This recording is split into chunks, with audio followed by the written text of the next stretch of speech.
રાજ્યમાં આજે 101 તાલુકામાં વરસ્યો વરસાદ. સૌથી વધુ ડાંગના સુબીરમાં 3.5 ઇંચ, 10 જિલ્લામાં અતિ ભારે વરસાદની આગાહી.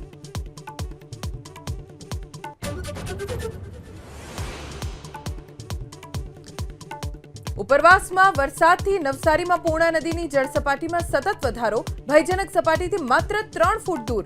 ઇમરજન્સીમાં જિલ્લા કંટ્રોલ રૂમના નંબર કરાયા જાહેર.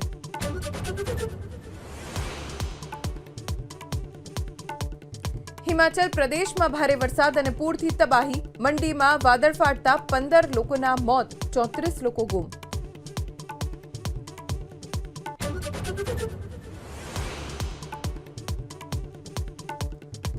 ભાજપનું મિશન બિહાર. પટનામાં ભાજપ કાર્ય સમિતિની બેઠક. રાજનાથસિંહના કોંગ્રેસ અને આરજેડી પર પ્રહાર.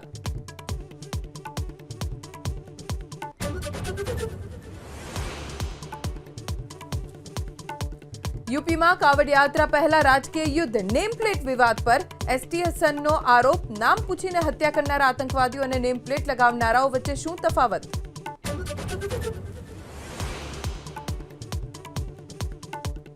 પોર્ટુગલમાં સમુદ્ર કિનારે દેખાવ દુર્લભ રોલ ક્લાઉડ. અચાનક ભારે પવન ફૂંકાતા લોકોમાં નાસભાગ.